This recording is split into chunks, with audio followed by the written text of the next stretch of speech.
What if I told you this isn't just a story about war or gods or monsters? It's about something far deeper. A man who saw the edge of the world, lost everything, and still somehow found his way home. He wasn't chasing glory anymore.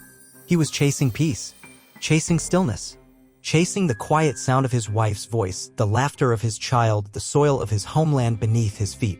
This is the part of the Odyssey no one tells you. The part where the battles end and the healing begins. So close your eyes, breathe, and let me take you on a journey, not into war, but into rest. Not into chaos, but into calm. Because sometimes the most heroic thing a person can do is come home. The war is over, but the journey begins. Long ago, in the ancient world of myths and gods, there was a man named Odysseus. He was the king of a land called Ithaca, a small but proud island in the western part of Greece. Odysseus was wise, clever, and brave. He had a loving wife named Penelope and a young son named Telemachus. But for many years, Odysseus could not be with them. He had gone to fight in a great war, the Trojan War. This war had lasted 10 long years. It began because a prince from Troy named Paris had taken Helen, the queen of Sparta, and the Greeks had sailed across the sea to get her back. Odysseus was one of the many Greek leaders who joined the battle. He fought bravely, but what made him most famous was his clever mind. In fact, it was Odysseus who came up with the idea of the wooden horse, the Trojan horse. The Greeks built a giant wooden horse and left it outside the gates of Troy. Then they pretended to sail away. The Trojans thought the horse was a gift, so they brought it inside their city.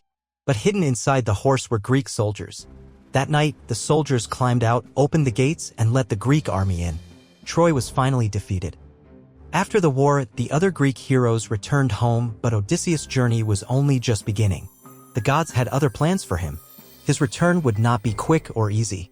It would take 10 more years, filled with strange lands, monsters, and magic. This long adventure is what we now call the Odyssey. Our story begins with the gods themselves. High above the earth on Mount Olympus, the gods gathered to speak. Zeus, the king of the gods, sat on his grand throne. Around him were many others: Athena, the goddess of wisdom, Poseidon, the god of the sea, and Hermes, the swift messenger. Athena spoke first. She loved Odysseus and wanted to help him return home. "Father Zeus," she said, "why have you forgotten Odysseus? He has suffered so much. He longs to see his wife and son again. Please, let us help him." Zeus nodded. "It is time," he agreed. But Poseidon is still angry. Odysseus blinded his son, the Cyclops. "We must be careful." Poseidon was not at Mount Olympus that day. He had gone to visit faraway lands. So, while he was away, Zeus allowed Athena to help Odysseus. She asked Hermes to carry a message to the nymph Calypso. You see, Odysseus was being kept on a lonely island called Ogygia. It was a beautiful place, filled with flowers, streams, and soft breezes. But Odysseus was not happy there. The island was ruled by the nymph Calypso, who had fallen in love with him. For 7 years, she had kept him there, offering him comfort, food, and even immortality. But Odysseus missed his home.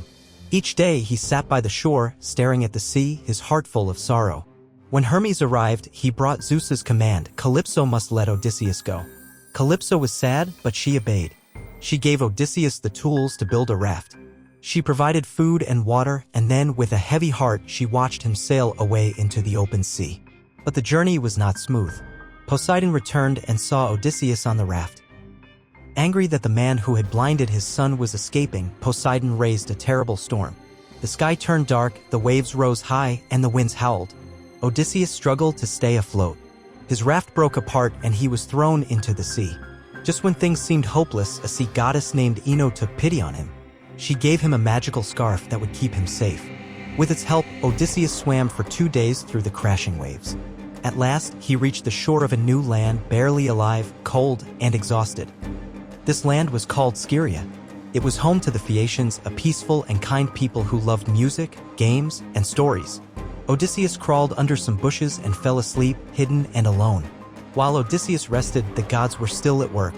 Athena wanted to help him meet the Phaeacians, so she visited the princess of the land, a young woman named Nausicaa. She came to her in a dream and told her to go wash clothes by the river. Nausicaa woke up and followed the advice.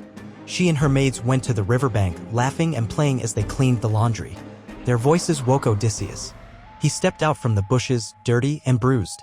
The maids screamed and ran, but Nausicaa stayed calm. She was brave and kind. Odysseus spoke gently, asking for help. Nausicaa saw that he was a good man and not a threat. She gave him clothes, food, and told him how to reach her parents' palace.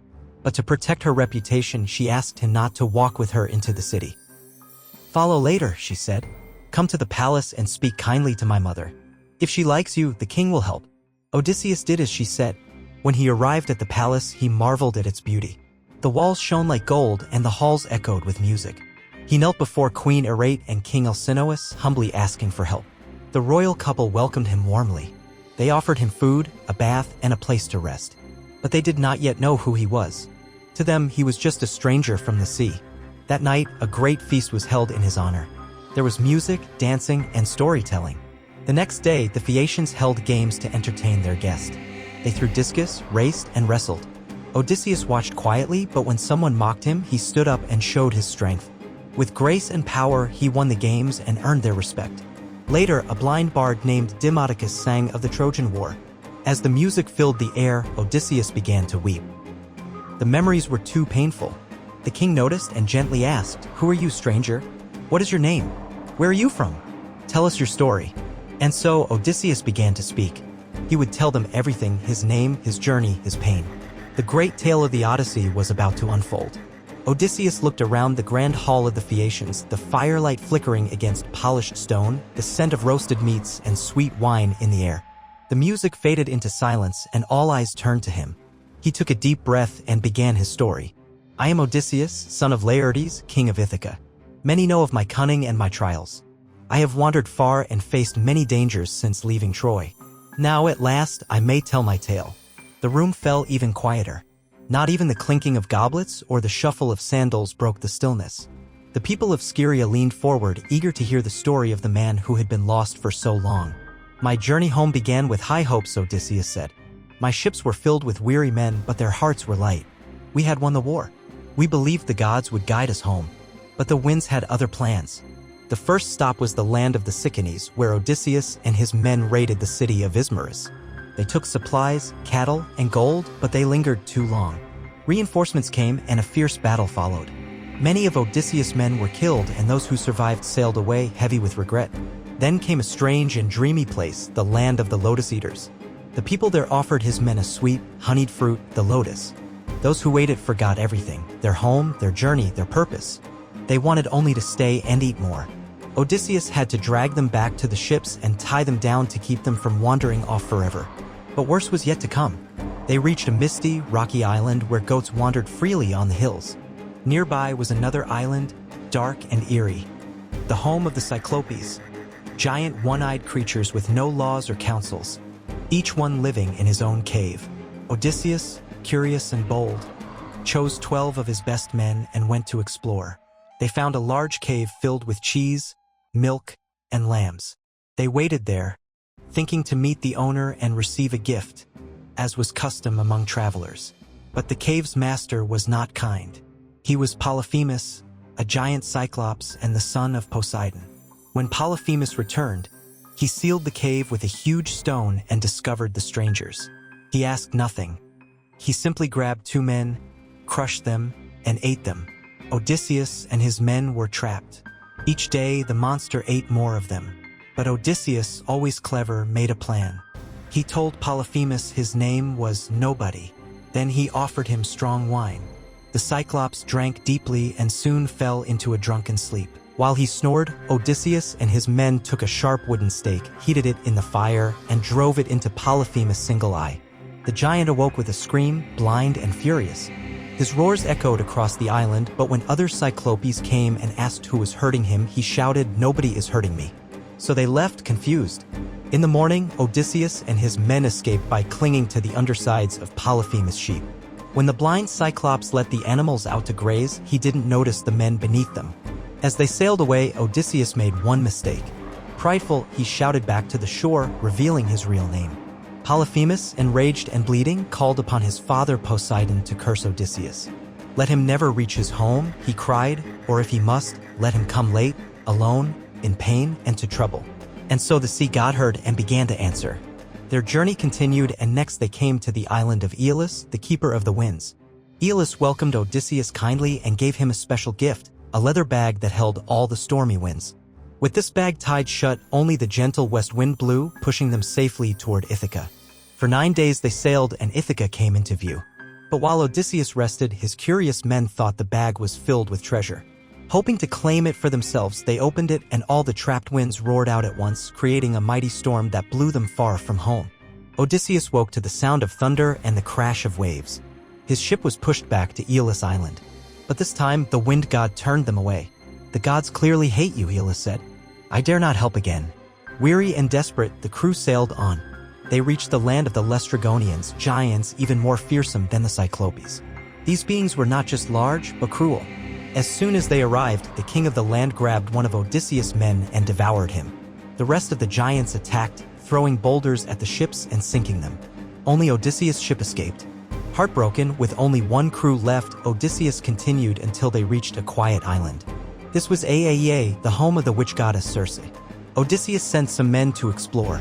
They found a lovely house in the forest, filled with wild animals that acted strangely tame.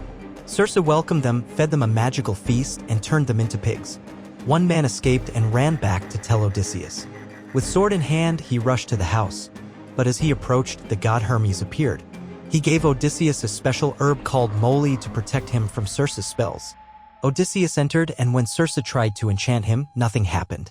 Amazed, she agreed to free his men and asked him to stay. For a year, they lived there in peace. But eventually, Odysseus remembered his home and begged to continue his journey. Circe agreed, but warned him, "You must go to the underworld first to speak with the prophet Tiresias. Only he can tell you how to return to Ithaca." And so, with heavy hearts, Odysseus and his men prepared to sail again, this time toward the land of the dead. With Circe's guidance fresh in his mind, Odysseus and his crew set sail once more, this time toward a place no living man wished to visit, the realm of the dead. The seas grew darker as they sailed northward. The air became colder, and even the winds seemed to whisper warnings. At last, they reached the edge of the world where the river ocean flows. It was a quiet and eerie land untouched by sunlight. Following Circe's instructions, Odysseus and his men dug a trench in the earth and poured offerings into it: milk, honey, wine, water, and a sprinkle of barley. They sacrificed animals, letting their blood flow into the trench, drawing the spirits of the dead. Shadows began to stir. Ghosts rose from the darkness, silent at first, then moaning. Odysseus stood firm, sword in hand, keeping them at bay until the one he sought appeared, the blind prophet Tiresias. Tiresias drank from the blood and began to speak. "Odysseus," he said, "your journey is far from over. Poseidon still watches you with anger. But you can return home if you have discipline. When you reach the island of Thrinacia, do not touch the cattle of the sun god Helios. If you leave them unharmed, you may return to Ithaca. But if you harm them, destruction awaits you and your crew." Odysseus listened carefully, his heart heavy. The prophet had more to say of dangers to come and even what Odysseus must do after reaching home. A long and strange life still lay ahead of him. When Tiresias finished, other spirits came to speak. Odysseus saw his mother, Anticlea, who had died from grief while he was at war. She told him of the sadness in Ithaca, of Penelope's sorrow, of Telemachus growing into a man without his father. Tears welled in Odysseus' eyes, but he could not embrace her. Her spirit passed through him like mist. More ghosts came, old comrades from Troy. Achilles, the greatest warrior of the Greeks, stood proud and shining, but said he would rather be a poor man alive than a king among the dead. Agamemnon, the leader of the Greeks, told a grim tale of betrayal, how he had been killed by his own wife upon returning home. The dead pressed closer, reaching and moaning, longing to speak. Fear stirred in Odysseus' heart. He ordered his men to flee, and they raced back to the ship, rowing hard until the dark waters lay far behind them. When they returned to Aiaia, Circe welcomed them again. They rested for a short while, then prepared for the next leg of their journey. Before they left, Circe warned them of what lay ahead. "You will soon pass the sirens," she said. "Their voices are sweet, their song irresistible. But if you listen, you will die. Plug your men's ears with wax. If you wish to hear them yourself, have your crew tie you tightly to the mast, and no matter what you beg or scream, they must not release you." Odysseus thanked her and set sail once more. The sea shimmered under the sun, but a strange stillness filled the air as they neared the Sirens' Island. The water turned smooth, the wind faded, and a haunting melody rose across the waves. As Circe had instructed, Odysseus plugged his men's ears with wax and had them bind him to the mast. Then the sirens' song reached him, sweet and sorrowful, promising knowledge, beauty, and peace. Their voices called his name, offering secrets of the world and the glory of the past. Odysseus strained against the ropes, shouting for release, but his men rowed on, deaf to his cries. Only when the island was far behind did they untie him. But their trials were not over. Soon, they approached a narrow strait where two terrors waited. On one side was Scylla, a six-headed monster with long necks and rows of teeth. On the other side was Charybdis, a monstrous whirlpool that swallowed the sea and spewed it back out 3 times a day. Circe had warned Odysseus to sail closer to Scylla. Better to lose 6 men, she had said, than to lose all to the whirlpool. He followed her advice. As they rowed through the strait, Scylla struck. Her heads darted out like snakes, snatching 6 screaming men from the ship. Odysseus could do nothing but steer forward, tears in his eyes, his heart breaking. They escaped the monsters, battered but alive. At last, they reached the island of Thrinacia, the land of the sun god's sacred cattle. Odysseus remembered Tiresias' warning. He urged his men not to land, but they were exhausted and insisted they needed rest. A storm was brewing, and they promised not to touch the cattle. Days passed. The storm raged. Supplies dwindled. Hunger gnawed at their strength. One day, while Odysseus was away praying, his men gave in. Led by Eurylochus, they slaughtered and cooked the cattle. When Odysseus returned and saw what they had done, he was horrified. But it was too late. The sun god Helios was furious. He demanded justice from Zeus, threatening to shine in the underworld if not avenged. Zeus agreed, and soon after they set sail again, the skies turned dark. Thunder roared. A bolt of lightning struck the ship, shattering it. All the men were thrown into the sea. One by one, they disappeared beneath the waves. Only Odysseus survived, clinging to pieces of wreckage. The ocean tossed him for days until, at last, he washed up on the shores of Ogygia, the island of Calypso. There, the nymph found him, tended his wounds, and kept him as her own. Odysseus paused in his tale, the firelight reflecting in his tired eyes. The hall of the Phaeacians was silent. Many had tears in their eyes. King Alcinous stood and spoke. "You have suffered greatly, noble Odysseus. Tomorrow we will give you a ship and my best sailors will take you home." Odysseus bowed his head in gratitude. At long last, after all the years of wandering, the end of his journey was near. The next morning, as the first light touched the sea, the people of Scheria prepared a swift ship for Odysseus. The sailors were strong and skilled, handpicked by King Alcinous himself. They loaded gifts of gold, silver, and fine clothing, honoring Odysseus not just as a guest, but as a hero. Odysseus stood at the shore, the wind playing in his hair, his heart full of longing. For so long, he had dreamed of home, of the halls of Ithaca, of his wife Penelope, and of his son Telemachus, whom he had last seen as a baby. Now, the sea that had punished him for years was finally to carry him home. As he stepped aboard, he thanked the king and queen once more. Then he lay down on a soft bed of blankets, and exhaustion swept over him like a tide. He closed his eyes, and for the first time in many years, he slept deeply and peacefully. While Odysseus slept, the ship glided over the sea like a bird, swift and silent. The sailors said nothing, working in perfect rhythm, guided by the stars.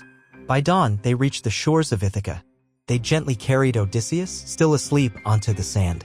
They placed his gifts beside him, careful not to wake him, and returned to their ship. But Poseidon had not forgotten his grudge. The sea god, furious that Odysseus had reached home so easily, turned his wrath upon the Phaeacians. As their ship neared their own harbor, Poseidon struck it with stone. The ship froze and turned to rock, sinking into the sea. The Phaeacians, afraid of further angering the gods, vowed never again to carry wayfarers. Back on the beach, Odysseus awoke slowly. He sat up, looked around, and for a moment he didn't recognize the land. The gods had covered Ithaca in a mist to keep his return secret. Confused and cautious, he rose and hid his treasure in a nearby cave. Just then, a shepherd appeared, or so it seemed. The man had kind eyes, a strong frame, and a simple cloak. Odysseus, still wary, made up a story about being a traveler from far away, but the shepherd smiled knowingly. With a twinkle in his eye, the man transformed. It was Athena. She greeted him warmly. "Clever Odysseus," she said, master of disguises and words. "You are home at last, but your work is not done." Odysseus bowed his head. "What awaits me, goddess?" Athena told him everything. In his absence, many suitors had taken over his home. They feasted on his food, drank his wine, and courted his wife. Penelope, faithful and clever, had delayed them with tricks, but their patience was thinning. His son Telemachus had grown into a brave young man but was in danger. "You must return in secret," Athena said. "We will plan together. You will have your revenge and your kingdom." With her help, Odysseus disguised himself as an old beggar. His skin grew wrinkled, his clothes ragged. No one would recognize the great king now. Then Athena disappeared and Odysseus set out to find shelter. He made his way through the rugged hills of Ithaca until he came to a small hut. It belonged to Eumaeus, his loyal swineherd. Though Eumaeus did not recognize Odysseus, he welcomed the stranger warmly, offering food and kindness. Odysseus asked him questions, pretending to be a wanderer from Crete. Eumaeus spoke with deep sorrow about his lost master, whom he still believed to be dead. His words touched Odysseus deeply, and though he longed to embrace his old friend, he kept his identity secret. That night, they sat by the fire, speaking of wars, wanderings, and the suitor's cruelty. Eumaeus promised to protect Penelope and Telemachus as long as he lived. Meanwhile, Athena went to Sparta, where Telemachus had been seeking news of his father. She urged him to return home, for danger was growing. The suitors plotted to kill him on the road. With a warning from the goddess, Telemachus set sail at once, traveling in secret. Back in Ithaca, Eumaeus was overjoyed to see the boy return safely. Odysseus, still disguised, watched quietly as father and son reunited. Then, when they were alone, Athena appeared again. With a wave of her hand, she restored Odysseus' true form, tall, strong, and noble. When Telemachus saw him, he stepped back in shock. "You are a god," he cried.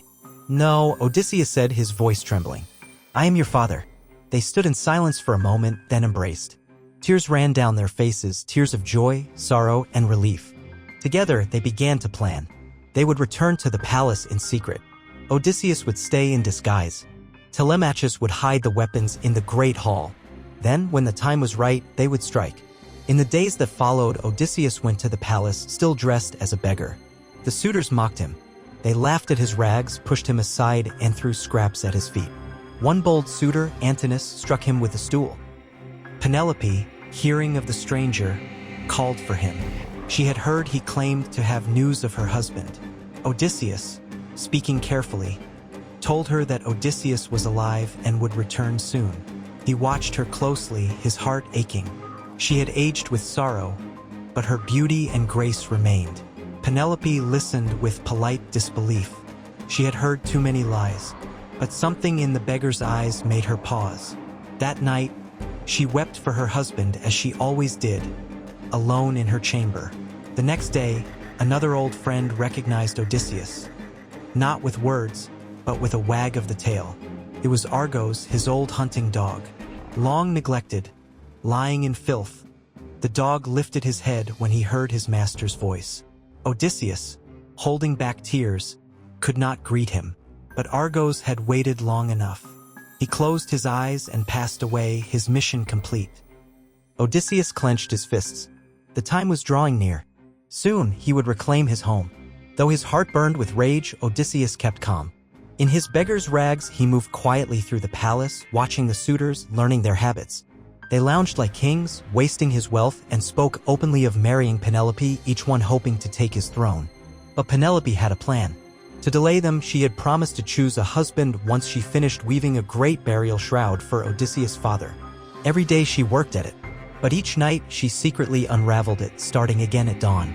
For 3 years, the trick worked, but at last, one of her maids betrayed her secret. The suitors became furious and their pressure grew stronger. Still, Penelope remained faithful. Something in her heart told her that Odysseus was not dead. One evening, she met with the disguised Odysseus again. She questioned him gently, hoping to learn more. Odysseus, pretending to be a traveler from Crete, described in detail the clothes Odysseus had worn, his manner, even the brooch he carried. Penelope's eyes filled with tears. Only someone who had truly seen her husband could have known these things. Moved, she ordered her servants to wash the guests' feet. An old nurse named Euryclea came forward, a woman who had cared for Odysseus since he was a child. As she washed his feet, her hands trembled. She saw a scar, an old wound Odysseus had received from a boar during a hunt long ago. Her eyes widened in shock and she dropped the basin. "My child, it's you," she whispered. Odysseus placed a finger to her lips. "Silence," he said. "Tell no one. My time has not yet come." Euryclea nodded, tears streaming down her face. She promised to keep his secret. Meanwhile, the suitors continued their feasting. They mocked the beggar, throwing food at him, laughing at his stories. But one man stood apart, Amphinomus. He was kind and polite, and Odysseus warned him quietly, hoping to save his life. But fate, it seemed, could not be changed. The next day, Penelope made a bold decision. She gathered the suitors and declared, "I will marry the man who can string Odysseus' great bow and shoot an arrow clean through 12 axe heads lined in a row. That is how he once proved his strength. Let him who can do the same take my hand." The suitors laughed. Many had seen the bow, but none could bend it. It was a weapon meant for a true warrior. The contest began. One by one, the suitors stepped forward. Each man tried to string the bow, but their faces turned red with strain, their arms shook, and the bow would not bend. Even the strongest among them failed. They grumbled, frustrated, and delayed, hoping for better luck later. Then Odysseus, still in disguise, stepped forward. "May I try?" he asked calmly. The suitors jeered, but Penelope allowed it. Telemachus guided his mother away, claiming she should not witness the contest. Odysseus took the bow in his hands. With ease and grace, he strung it in one smooth motion. The suitors gasped. Before anyone could speak, he fitted an arrow to the string. He took aim. The arrow flew, slicing cleanly through all 12 axe heads. Silence fell. Then Odysseus turned to face them. "No more games," he said. His voice was no longer that of a beggar. "You who have wronged me in my own house, your time is up." The suitors stared, stunned. Telemachus ran to his side. Eumaeus and another loyal servant, Philoetius, locked the doors. The trap was set. Odysseus drew another arrow and let it fly. It struck Antinous in the throat as he reached for his wine. The other suitors jumped up, shouting and begging for mercy. "You showed me none," Odysseus replied. "You dishonored my home, my wife, and my name." The great hall turned into a storm of vengeance. Odysseus and his son fought side by side, arrows flying, then swords flashing. One by one, the suitors fell, unable to escape, unable to fight the fury of the true king. When the battle ended, silence returned. Blood stained the stone floor. Odysseus stood tall, breathing heavily, his bow still in hand. He called for Euryclea. "Bring me the disloyal maids," he said. 12 were brought before him, servants who had betrayed Penelope, who had slept with the suitors and mocked their queen. They were ordered to clean the hall, then met their punishment. Justice had returned to Ithaca. Odysseus then turned his thoughts to Penelope. But Athena intervened once more. She delayed the dawn, holding back the sun to give Odysseus time. He bathed and dressed, made glorious by the goddess, appearing once again as the man Penelope had married. But when he came before her, Penelope did not run to him. She looked carefully. Could it truly be her husband after so many years? To test him, she spoke of their marriage bed, how it could be moved, perhaps, into another room. Odysseus' eyes narrowed. "That bed cannot be moved," he said. "I built it from a living olive tree. Its roots are deep in the earth. I carved the frame myself." Penelope's breath caught. Only Odysseus would know such a secret. With a cry, she ran into his arms. They wept together, holding each other tightly. 20 years of separation melted away in that single moment. They spoke late into the night, telling each other all they had endured. Athena still held back the dawn, giving them the time they had lost. Odysseus was finally home, but his journey was not yet fully complete. As dawn finally broke over Ithaca, Athena let the morning light spill gently across the sea. The sun rose on a kingdom forever changed. Within the palace, Penelope and Odysseus still sat together, their hands intertwined. Though the blood of the suitors had dried and the halls had fallen silent, there was more to be done. Peace would not return so easily. Odysseus turned to Penelope. "Before I can rest, I must visit my father, Laertes. He must know his son is alive and home again." Penelope nodded, understanding. She too had missed the old man. Once strong and proud, now aged with grief. While she remained at the palace, Odysseus set out with Telemachus and his loyal servants, heading for the countryside.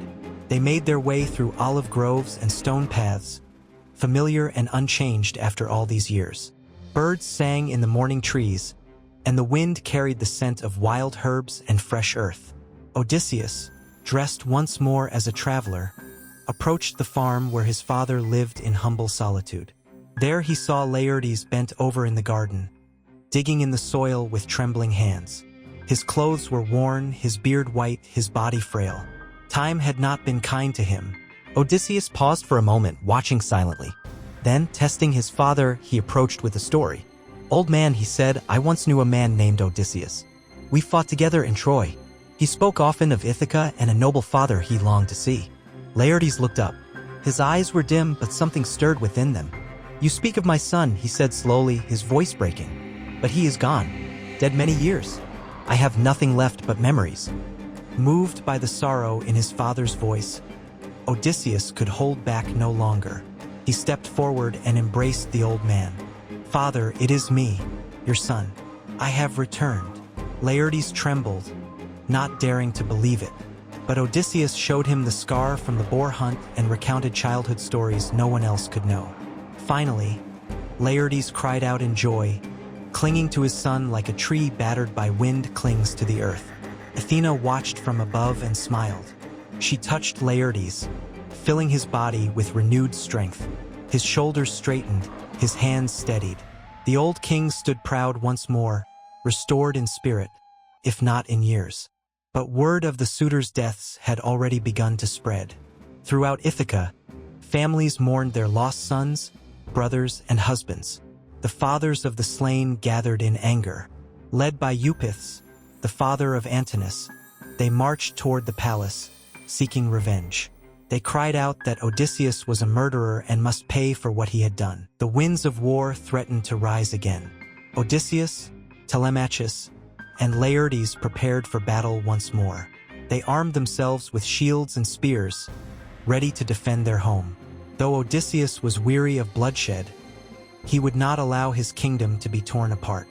As the two sides met near the fields, weapons were raised, but before the first blow could fall, a blinding light split the sky. It was Athena. She appeared before them, shining like a flame, her voice calm but firm. "Enough," she said. "Let there be peace." The men stood frozen. Even the angriest among them lowered their weapons. Zeus himself had spoken to Athena, commanding her to end the conflict. Ithaca had suffered long enough. With her divine power, she wiped away the rage from the men's hearts. Minds cleared, and the thirst for revenge faded like mist before the sun. Odysseus stepped forward. "Let us live not as enemies, but as kin. The past cannot be undone, but the future is ours to shape." The fathers of the suitors looked into his eyes and saw not cruelty, but sorrow, and wisdom earned through suffering. They nodded slowly. The war was over. Peace had come to Ithaca. In the days that followed, the palace was cleansed. The halls were restored, laughter returned to the hearth, and music echoed once again through the great stone walls. Odysseus, once a wanderer, became a king once more, not just in name, but in presence and spirit. He ruled wisely, with Penelope at his side and Telemachus growing into a prince who would someday take his place. The people of Ithaca, who had waited so long, rejoiced in their king's return. And though the memories of war and hardship remained, they were softened by peace, by family, and by the unshakable hope that no storm could last forever. And thus, the journey that had begun with pride and war, twisted by gods and fate, tested by monsters and loss, finally came to rest. The Odyssey was complete. But even now, as you lie in your bed, listening to the quiet hum of this ancient story, you may find that its waves still ripple in your mind. Not of ships and swords, but of homecomings, of courage, and of love that waits patiently through time. Let your thoughts drift now like sails upon calm waters and follow the stars home, just as Odysseus once did. Now that peace had returned to Ithaca and Odysseus had laid down his bow and sword, the days began to pass in quiet rhythm. The sea, once a source of endless struggle, now rested gently along the shores. The winds that had once carried him far from home now whispered softly through the olive trees. And Odysseus, the storm-tossed man, sat beneath those trees with Penelope, telling her the stories he had lived. Night after night, he recounted them, not to boast, but to remember and to honor what had passed. His voice was slow, thoughtful, and filled with the kind of silence that only those who've seen too much can carry.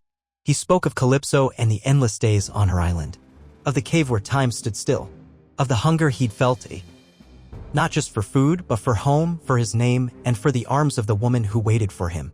He spoke of Circe and her island of illusions, where men forgot themselves and lived as beasts, trapped by comfort and fear, and of how he had to remember who he was.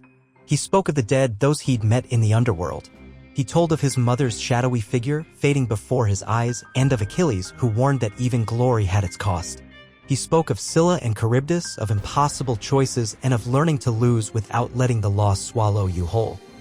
And Penelope, ever patient, listened. Sometimes she wept. Sometimes she held his hand in silence. And sometimes she smiled, knowing that he was finally free to tell these tales, not as a hero lost in war, but as a husband returned from the edge of myth. But even as Odysseus found peace, the world beyond Ithaca went unchanging. Telemachus had grown into a strong young man, wise beyond his years, shaped by the absence of a father, and now strengthened by his presence. He no longer wandered in search of stories. He walked beside his father, learning not just how to lead, but how to endure. He watched how Odysseus ruled fairly, with patience, but also with the quiet understanding that life is not always fair and people are not always kind. He saw the care Odysseus gave to the farmers, the fishermen, and the servants. He saw that true kingship was not built in war, but in the quiet moments after it. The palace, once haunted by memory and mourning, began to breathe again. Music returned to its halls, simple songs of love, harvest, and sailing. The people came and went, their voices filled with trust once more. And as each year passed, the land healed. Odysseus planted trees, olive and fig, pear and pomegranate. With his own hands, he worked the soil as his father once had. His feet touched the earth not as a warrior now, but as a man who had seen the edges of the world and chosen, at last, to stay rooted. Still, he was not unchanged. Sometimes he would wake before dawn, staring into the sea as if expecting a wave to rise and call him back. Sometimes he would speak to Athena, not aloud, but within, knowing that she still watched him. And sometimes, late at night, he would walk the cliffs above Ithaca and listen, not for monsters or sirens, but for the silence that had always followed him. In that silence, he found something he had never known during war: peace without fear, rest without escape. In time, he grew older. His hair grayed, his hands slowed. But the people still bowed to him, not just because he was their king, but because he had lived a life none could imagine, and returned with wisdom rather than pride. He was no longer the man who left for Troy in shining armor. He was something more, a man who had lost and found everything. A man who had seen gods and monsters and returned to plant trees for the next generation. A man who once slept beneath the stars and now slept beside the woman who had waited for him through the long dark. And when he closed his eyes each night, it was not with dread of storms or battles, but with the quiet memory of home, of journey, and of the voice of Penelope reading softly beside him. Even the bards who once sang of war began to change their tunes. They no longer sang only of the fall of Troy, or the wrath of Achilles, or the clever tricks of Odysseus. They sang instead of return, of waiting, of love that endures, of small, ordinary acts that make a life whole again. They sang of a bed carved from a living olive tree, of a scar known only to a nurse, of a bow that could not be bent until the true hand returned. And in that quiet song, the story of Odysseus lived on, not as a tale of war, but as a lullaby of homecoming. So now, as you listen to the gentle rhythms of this tale, let your thoughts soften like waves on calm shores. Let your breath slow like a ship finally anchored in safe harbor. And let the journey, long and winding, carry you not into storm, but into rest. Seasons passed like the gentle waves against Ithaca's shores. Spring brought new growth to the fields and orchards Odysseus had once walked in his youth. Summer warmed the stones of the palace and filled the air with laughter, children chasing each other among the olive trees. Autumn brought harvests and winter carried its silence, soft and reflective. Odysseus, now older and no longer the restless voyager, found comfort in simple routines. He would rise early before the birds stirred and sit quietly beneath the olive tree he had once carved into a bedpost, the very tree that anchored him to Penelope, to home, to a world that didn't drift. Sometimes the people still came to him for guidance. They asked him about the gods, about Troy, about monsters. But more often they asked him about choices, about patience, about what to do when the sea within one's heart refused to settle. He never gave easy answers. Instead, he offered stories. He told a shepherd once who was afraid of losing his flock about the time he faced Scylla and Charybdis, about how sometimes the best choice still means losing something you love, and how strength is often measured by what you carry forward afterward. He told a grieving mother who had lost her son to illness about the darkness of the underworld, about how even the dead still remembered love, about how memories do not end when lives do. And when a young boy asked him, "What was the hardest part of your journey?" Odysseus smiled faintly and said, "The waiting, because it was never the Cyclops or the storm, never the gods or the cursed winds. It was the nights on empty shores, wondering if he would ever see Penelope's face again, if Telemachus would remember his voice, if Ithaca would forget him. But Ithaca had remembered. It remembered through its people. through the farmers who still planted their fields, through the sailors who still watched the stars, through the palace that still stood tall, not just in stone, but in meaning. Odysseus' return had not just restored a kingdom, it had restored the heart of it. And now, with peace in place, his gaze often turned to the future. He watched Telemachus train with the younger men, guiding them not with arrogance but with gentleness.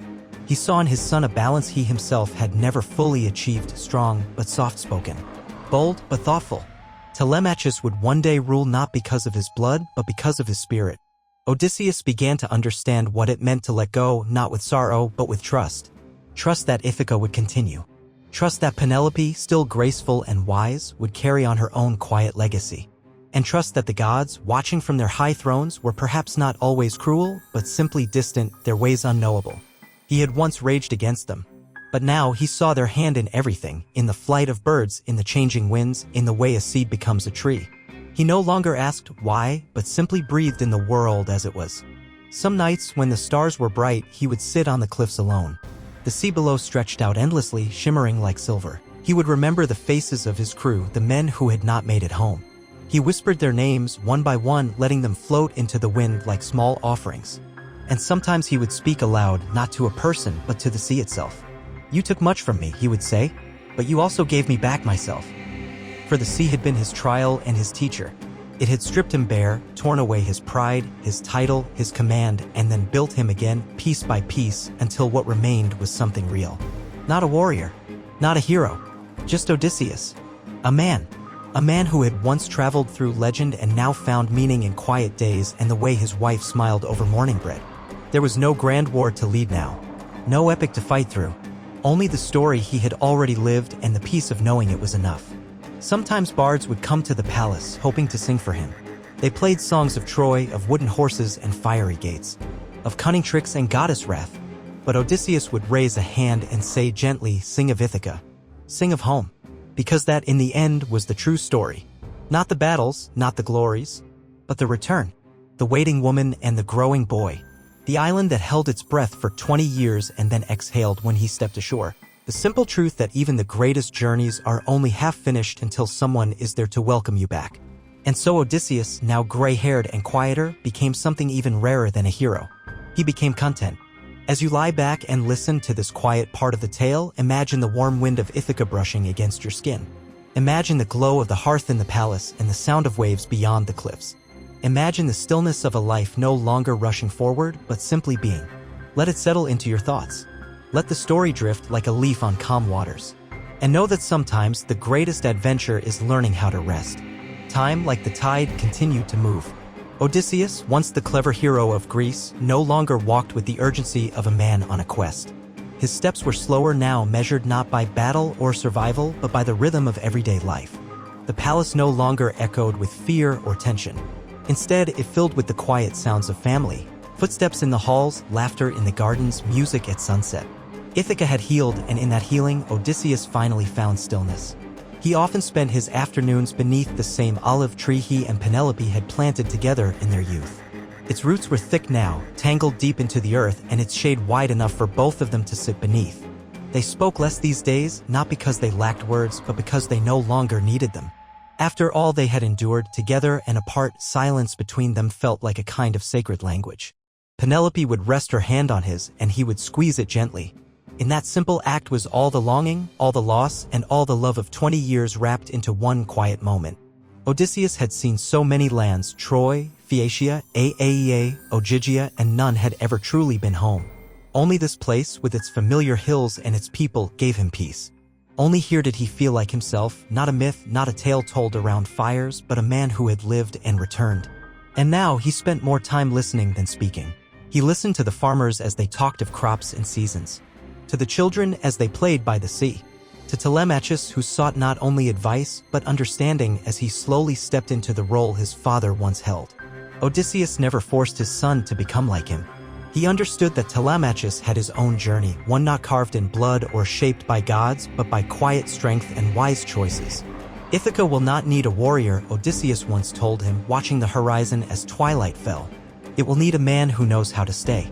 Telemachus nodded, taking those words to heart. He had heard stories of adventure his whole life, but now he saw that the real greatness was in knowing when not to go. And while the island flourished, Odysseus found himself visited by memories. Not haunting ones, just soft recollections, drifting in like sea mist. He would see the face of Elpenor, the young sailor who died so early in their journey, and wonder what kind of man he might have become. He remembered the kindness of Nausicaa, the princess who found him shipwrecked and alone, and gave him a second chance. He remembered Calypso's island, not as a prison, but as a mirror. A place where he had been stripped of everything, and had to choose again who he wanted to be. He remembered every storm, every divine sign, every fork in the road, and realized that each twist had brought him back to this moment. It no longer mattered if the gods had guided him or tormented him. What mattered was that he had lived the story fully, and now he could let it rest. Sometimes traveling bards would still come to Ithaca to sing the old tales. They would gather the villagers and recount Odysseus' battles, his cleverness, his cunning escape from the Cyclops, his defiance of the gods. Odysseus would listen from the back of the crowd, smiling faintly as if the stories belonged to someone else. Because in truth, they did. They belonged to the world now, to the people who needed to believe in return, in resilience, in the idea that even the longest roads can still lead home. And that was enough. He no longer corrected the tales when they got the details wrong. When the bard said he had slain dozens of suitors single-handedly, he said nothing. When they claimed Poseidon had been entirely defeated, he just nodded quietly. He understood now that stories change. They grow in the telling.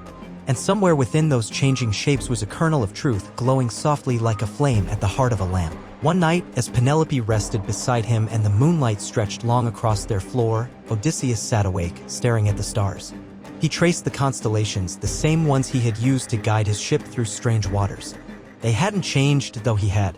And he wondered if, somewhere out on another island or distant shore, another traveler was watching the same stars, hoping for home. So he whispered something into the night air, barely more than a breath. "You'll find it. Just keep sailing." Perhaps no one heard him.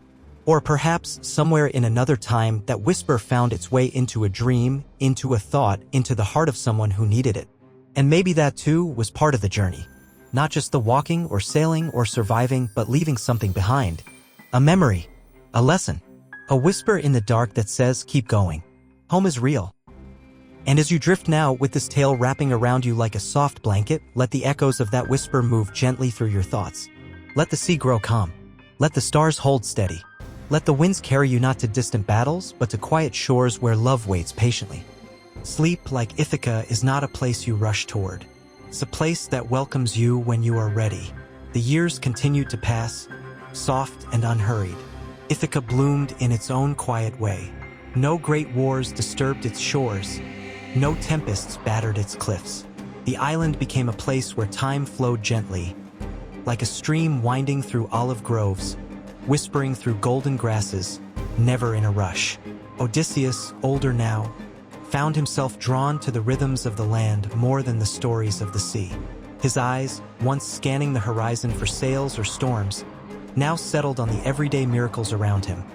The bees that buzzed near the figs, the breeze that curled through Penelope's garden, the voices of villagers bartering in the distance. He did not miss the battles, nor the chase, nor the thundering pride that once burned in his chest. What he felt now was something softer, a kind of gentle gratitude. He had lived, and he was still living. Some days he would walk the hills with Telemachus, who had grown into a man of calm strength. Together they spoke of Ithaca's people, their needs, their struggles, their hopes. But they also spoke of other things, of stars and dreams, of how a man becomes wise, not through conquest, but through listening. Odysseus shared the kind of lessons that take a lifetime to understand. Not rules, but truths. He told Telemachus, the hardest thing isn't surviving the sea, it's knowing when you've reached the shore. And Telemachus, walking beside his father with steady steps, nodded. He understood. Penelope, too, had changed with the years. She moved more slowly now, but with the same grace she had always held. Her hands still wove, not out of necessity, but out of memory. She no longer unraveled her work by night, yet her thread still whispered stories only she understood. She and Odysseus did not speak of the years they lost. They didn't need to. Every quiet breakfast, every walk beneath the olive trees, every shared glance across the room. These were the answers to all the questions time had left behind. They had built something from absence. They had turned waiting into love. and the people of Ithaca loved them in return, not as a king and queen of myth, but as neighbors, guides, and symbols of something that endured beyond the reach of the gods. Sometimes visitors still came, traveling from distant lands just to catch a glimpse of the famed Odysseus. They brought gifts, scrolls, stories of new kingdoms rising far away. But Odysseus always welcomed them simply with warm bread and wine, not as a legend, but as a host. He would listen, always listen, and smile at the tales they brought. But he rarely spoke of his own. What else is left to say, he would murmur. The sea took many words with it. And yet, at night, when the wind shifted just right, he would still hear the creak of wooden hulls in his dreams. He would smell the salt in the air and feel the old thrill of the unknown. The sea never truly left him. It merely rested like a memory just under the surface. On those nights, he did not fear the pull of the past. He welcomed it. He would walk barefoot to the edge of the cliffs and look out not with longing but with peace. It was a part of him, yes, but it did not own him. He was not the sea. He was the shore. And even as time took more from him, strength, speed, old friends, he found something else growing within: clarity. Clarity that all things pass. Storms, glory, even names. But what remains always is the love we give, the patience we hold, the hands we reach for in the dark. And so, when young boys asked him, "How do you become a hero?" he did not speak of swords or gods. He pointed to the olive trees, to Penelope, to Telemachus. "Return home," he said simply, "and stay." There was a time when those words would have sounded like surrender to him. But now they were strength. They were wisdom. They were the truth every journey slowly uncovers. That the end is not the battle or the throne. It is the quiet, the waiting arms, the ground that knows your footsteps. Even the gods, watching from their clouded peaks, had softened toward him. Athena, his companion and guide, no longer visited with urgency. She appeared sometimes in dreams, smiling faintly, as though she too had grown tired of war. "You've done enough," she once told him. "You've given enough." And Odysseus believed her. He had wandered, fought, lost, endured. He had challenged fate and carved his name into myth. But now he had learned the greater lesson: how to live gently in the space after the storm. Let this part of the story settle over you like dusk. Let the waves of his long journey begin to fade into the soft hush of evening. Breathe in the stillness of Ithaca, the warmth of the hearth, the sound of Penelope's loom, the slow, sure heartbeat of a home long returned to. You are safe now. The sea is behind you, and the stars, ever watchful, are steady above. And so, the days passed, as they always do. Ithaca remained quiet, like a deep breath held between the past and the future. Its trees still bore fruit. Its people still lived in gentle cycles, planting, harvesting, resting. And at the heart of it all was Odysseus, no longer a hero of war, but a man made wise by time. He spent less time walking now. His knees ached, and his back curved slightly, but his mind remained sharp, clearer than it had ever been. There was a kind of clarity that only came after great storms, after you had lost much and returned with less, but understood more. He often sat near the fire in the evenings, wrapped in a simple cloak, listening to the sounds of the palace, servants quietly setting out supper, Penelope humming as she wove, Telemachus speaking softly to the advisors who now sought his judgment as a ruler. There was nothing left to prove. And because of that, Odysseus finally felt free. His stories, once shouted over the roar of waves or the clang of swords, had grown quieter. But they hadn't faded. Now, they lived in the spaces between words, in the knowing looks exchanged over dinner, in the way children played with wooden swords in the courtyard, mimicking a man they had only heard about. He had become something more than a man. Not a god. Not a ghost. A memory gently living. And memory, he had learned, is not something frozen in the past. It moves. It breathes. It finds new shapes in the lives of others. One morning, as the sky blushed with pale light, Odysseus sat with Telemachus on the terrace. They spoke of legacy, not the kind carved into stone, but the kind that lived quietly in the choices we make. "You will be remembered," Telemachus said, his voice steady. Odysseus smiled. "Perhaps, but what matters more is what you remember." Telemachus tilted his head. "Remember how long it took me to come home. Remember how many I lost along the way. Remember the mistakes, not just the victories. And most of all," Odysseus said, his eyes soft with memory, "remember the peace that followed, Because the tale of Odysseus wasn't just a story of cleverness or courage.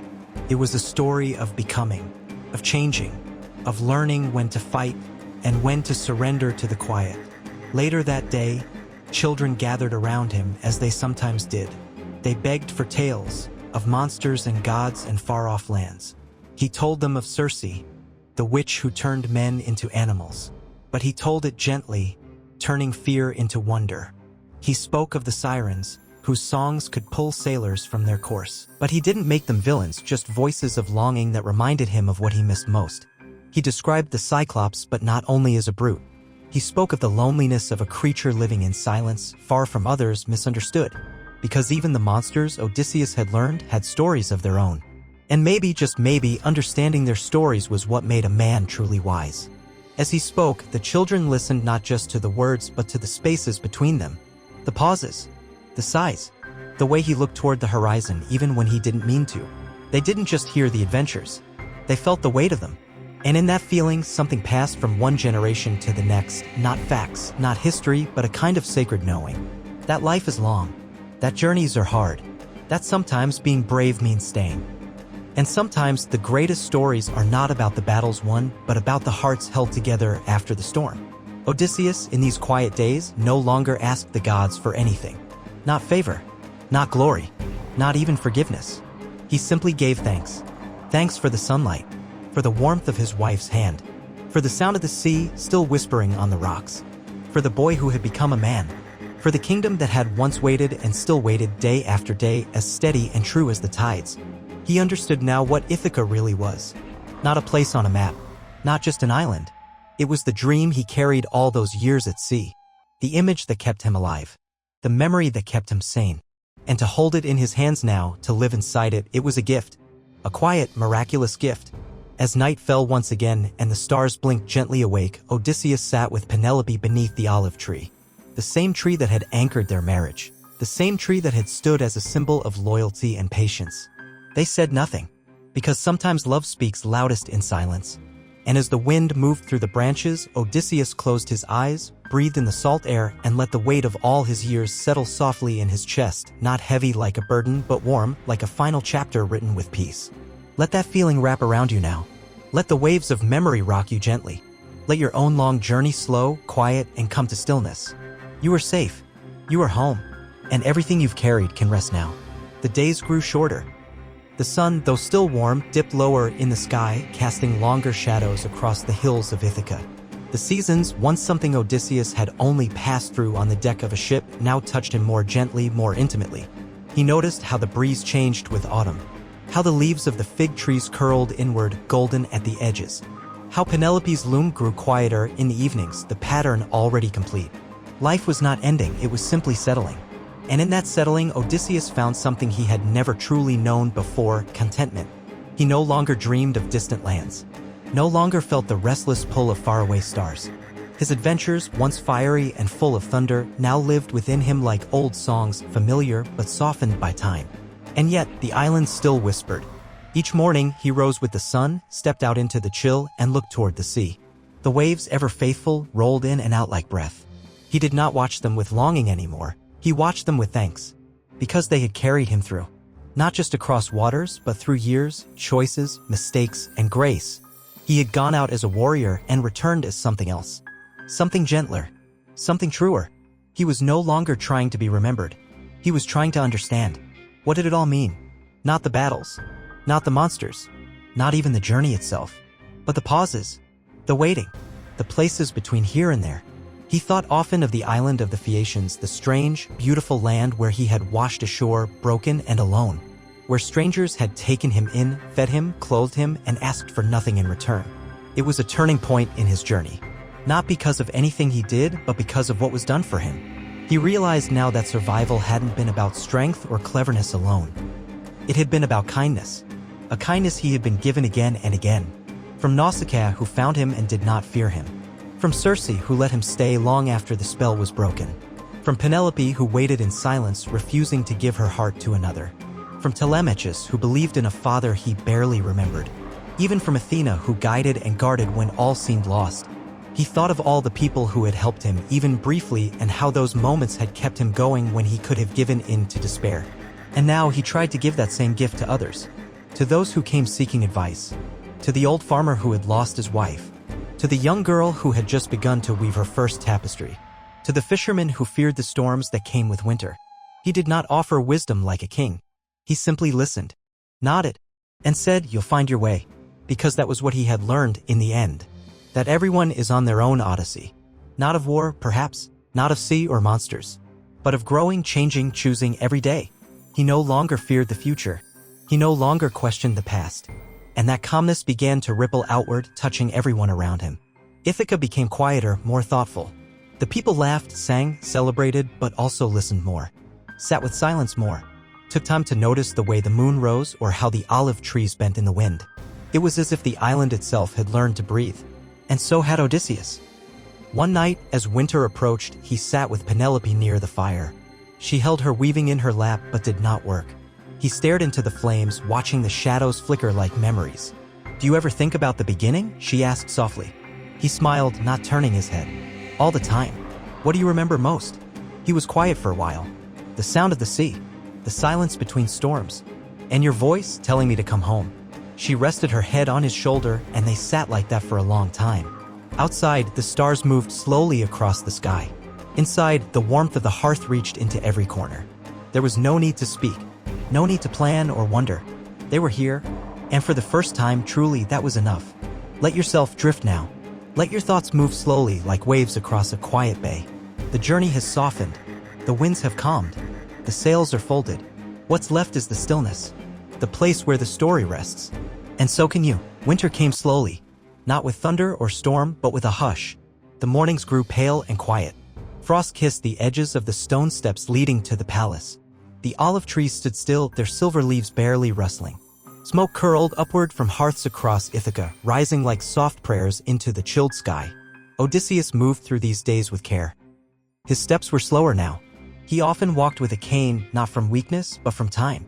His joints ached in the cold, and sometimes he sat longer than he meant to. But never once did he complain. He had lived the kind of life that many never returned from.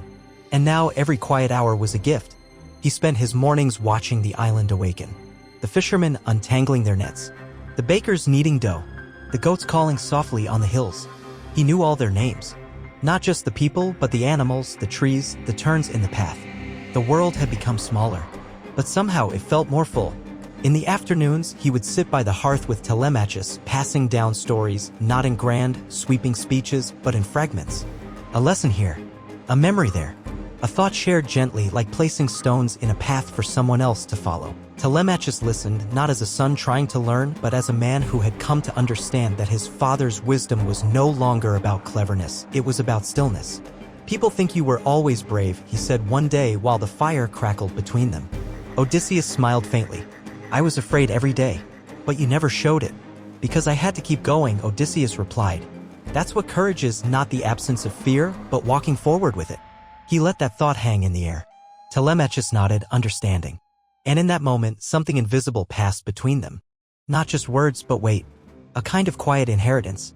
Penelope, too, had grown quieter. Her beauty was softer now, like the faded pages of a well-loved book. She no longer spent her days weaving, but she walked the palace with calm purpose. She was no longer waiting, but she was watching. Watching time move through the corridors. Watching the way Odysseus touched the walls as he passed them, as if grounding himself in every stone. She knew that the man who had left for Troy was not the man who had returned. And the man who sat across from her now, wrapped in wool and memory, was someone else again. Someone whole. Not broken. Not torn. But shaped by every loss, every lesson, every quiet act of love. In the evenings, Odysseus sometimes spoke aloud to the gods, not asking for favors, but offering thanks.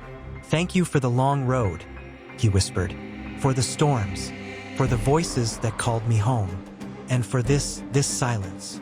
Because there was a kind of holiness in silence. It held all the words he no longer needed to say.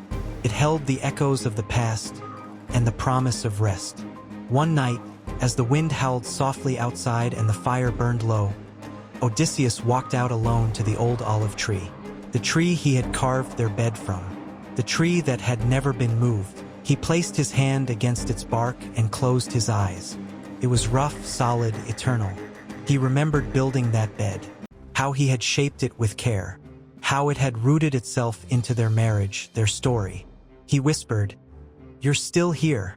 The wind rustled in the branches, as if replying.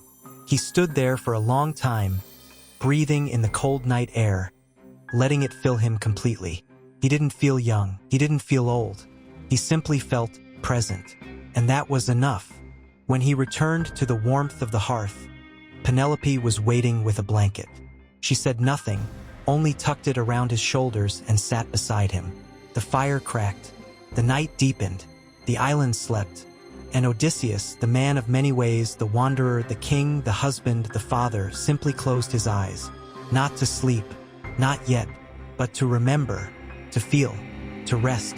The journey was not over, not quite, but it was no longer urgent, no longer loud. Let yourself settle with him now. Let your own thoughts slow like snow falling on stone. You have come far, and like Odysseus, you have found your way to the quiet, the place where peace begins. Winter came slowly, not with thunder or storm, but with a hush. The mornings grew pale and quiet. Frost kissed the edges of the stone steps leading to the palace. The olive trees stood still, their silver leaves barely rustling. Smoke curled upward from hearths across Ithaca, rising like soft prayers into the chilled sky. Odysseus moved through these days with care. His steps were slower now. He often walked with a cane, not from weakness but from time. His joints ached in the cold, and sometimes he sat longer than he meant to. But never once did he complain. He had lived the kind of life that many never returned from. And now every quiet hour was a gift. He spent his mornings watching the island awaken, the fishermen untangling their nets, the bakers kneading dough, the goats calling softly on the hills. He knew all their names, not just the people but the animals, the trees, the turns in the path. The world had become smaller, but somehow it felt more full. In the afternoons, he would sit by the hearth with Telemachus, passing down stories. Not in grand, sweeping speeches, but in fragments. A lesson here, a memory there, a thought shared gently, like placing stones in a path for someone else to follow. Telemachus listened, not as a son trying to learn, but as a man who had come to understand that his father's wisdom was no longer about cleverness. It was about stillness. "People think you were always brave," he said one day, while the fire crackled between them. Odysseus smiled faintly.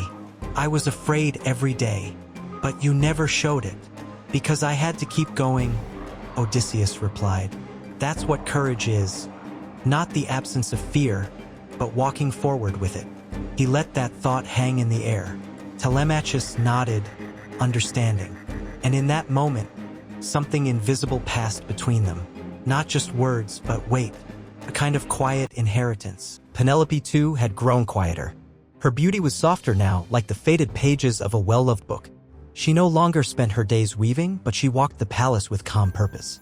She was no longer waiting, but she was watching. Watching time move through the corridors. Watching the way Odysseus touched the walls as he passed them, as if grounding himself in every stone. She knew that the man who had left for Troy was not the man who had returned. And the man who sat across from her now, wrapped in wool and memory, was someone else again. Someone whole. Not broken. Not torn. But shaped by every loss, every lesson, every quiet act of love. In the evenings, Odysseus sometimes spoke aloud to the gods, not asking for favors, but offering thanks. "Thank you for the long road," he whispered. "For the storms. For the voices that called me home. And for this, the silence.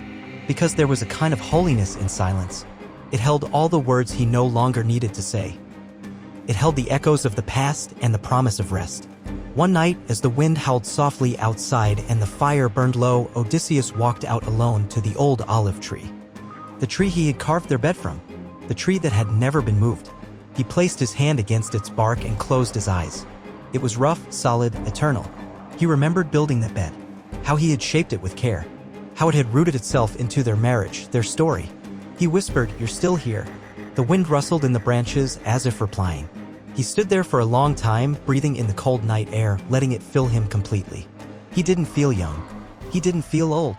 He simply felt present. And that was enough. When he returned to the warmth of the hearth, Penelope was waiting with a blanket. She said nothing, only tucked it around his shoulders and sat beside him. The fire cracked. The night deepened. The island slept. And Odysseus, the man of many ways, the wanderer, the king, the husband, the father, simply closed his eyes. Not to sleep, not yet, but to remember, to feel, to rest. The journey was not over, not quite, but it was no longer urgent, no longer loud. Let yourself settle with him now. Let your own thoughts slow like snow falling on stone. You have come far. And like Odysseus, you have found your way to the quiet, the place where peace begins. Spring came slowly, like a smile after silence. The air softened. The earth warmed. Tiny shoots of green broke through the soil as if remembering how to live again. Birds returned to the olive groves and their songs drifted through the halls of the palace like a quiet celebration. Odysseus noticed it all. He walked beneath the trees, not as a warrior, not even as a king, but as someone grateful to feel the sun again. Each ray of warmth on his skin felt like a gift. Each breeze, a reminder that life continued to move even when you stood still. He no longer thought in terms of years or battles or glory.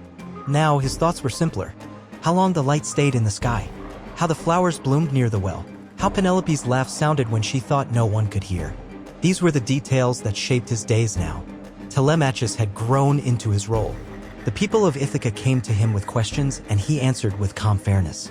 He still asked his father for advice, but less often now. And Odysseus didn't mind. It was as it should be. He watched his son from a distance, pride glowing softly in his chest. Not loud or boastful, just there like a lantern in the dusk. One morning, he and Telemachus walked the cliffs together.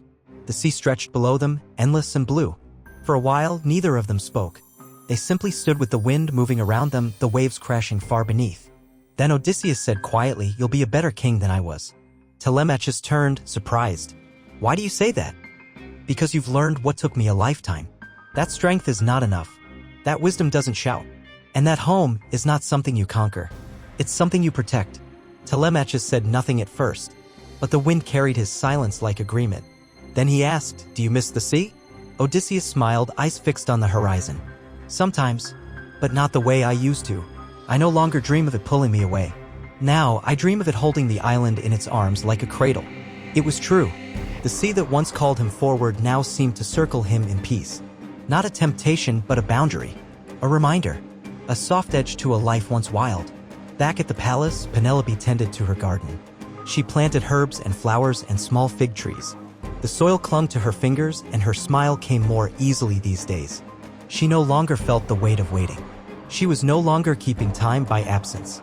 She was here, present, rooted. Sometimes she and Odysseus sat beneath the trellis in the late afternoons, sipping water flavored with mint and lemon. They spoke of small things, how the vines were growing, how the swallows had returned. But beneath those simple words lived something vast and deep. Love, yes, but also peace. Not the peace of battle ended, but the peace of understanding. That life is made not just of great events, but of ordinary moments held closely. In the evenings, Odysseus sat with his memories, not to relive them, but to honor them. He thought of Eurylochus and the others who had perished. He thought of the lotus eaters and how easy it had been to forget purpose. He thought of the sound of the sirens, beautiful and dangerous, and of Calypso's island, golden and lonely. Each memory was like a pearl, strange, precious, polished by time. He did not try to change them. He did not cling to them. He simply let them pass through him like a tide. Because the past was not a place to live in. It was a place to learn from. And now at last he had learned that the greatest part of the journey was not the moment of victory. It was the long, quiet return, the slow gathering of the self, the deep, unshakable truth that we are not just what we've done. We are what we become afterward. Let yourself rest in that now. Let the wind of these words move gently around you. Let the light of the story settle in your chest like a warm ember. You are not lost. You are returning, always, to something gentle, to something whole, to home. The days had taken on a rhythm. Odysseus woke when the sky was still pale, birds just beginning to sing. He stretched slowly, easing his body into motion, each joint a reminder of a life fully lived. He walked the familiar stone corridors of the palace barefoot, feeling the chill of the floor beneath him, real, grounding. Outside, the courtyard was touched by the dew. He paused there each morning to breathe. Just breathe. No urgency. No tasks awaiting him. No speeches or commands. Only the soft hum of waking life. Penelope would join him not long after, her steps light, her hair loosely tied. They would sit without speaking for a while, their closeness saying all that needed to be said. In the calm of these mornings, Odysseus often thought about the nature of stories, how they had followed him, defined him, even shaped how others saw him. The slayer of Cyclops, the clever king who tricked the Trojans, the man who endured storm after storm and returned from death-like distances. But sitting there in the stillness, he wondered, were those the real parts of his story? Or was it this quiet sharing of time, this simple act of watching the sun rise beside the woman who never stopped believing in him? He had once believed stories were meant for glory. Now, he believed they were meant for remembering, for understanding, for passing along not just facts but feelings. So he spoke more often now, not to boast but to share. He told Telemachus about his men, about how they had laughed around the fire, about how they had sung songs even when afraid. He spoke of their faces, their dreams, the way they had tried to keep hope alive even when the sea threatened to take everything. He spoke of Circe, not as a sorceress, but as a woman who had given him rest. Of Calypso, not as a temptress, but as a soul aching for company. Of the underworld, not as a terror, but as a place of voices, echoing what matters most: memory, regret, and love. He told these stories so they wouldn't be lost. Not the monsters or the magic, but the people. Because in the end, it wasn't the creatures he remembered most. It was the hands that pulled him from the water, the arms that embraced him when he came home, the steady voice that whispered, "You're safe." In the village, the people sensed the change. Odysseus was no longer a distant figure on a throne, but someone who walked among them, whose strength now lived in listening, not leading. He helped fix fishing nets, though his fingers weren't as quick. He sat with children, telling stories with laughter and soft voices. He watched weddings, holding Penelope's hand, and saw himself in the young, nervous grooms. He attended funerals with tears in his eyes and a heart full of reverence. Each life, each passing, reminded him of the delicate balance of things. That for every arrival, there is a departure. For every storm, a calm. And for every journey, a homecoming. One evening, as he stood by the sea once again, he felt something deep and ancient stir within him. Not fear, not sorrow, just gratitude. He placed a hand over his heart and whispered to the waves, "Thank you for giving me back to myself." The sea did not reply. It didn't need to. Its presence was answer enough. And just then, a gull soared overhead, its cry echoing into the open sky. A sound like freedom, like forgiveness, like farewell. Odysseus turned away from the shore and walked slowly back toward the flickering lights of home. Let your breath settle now.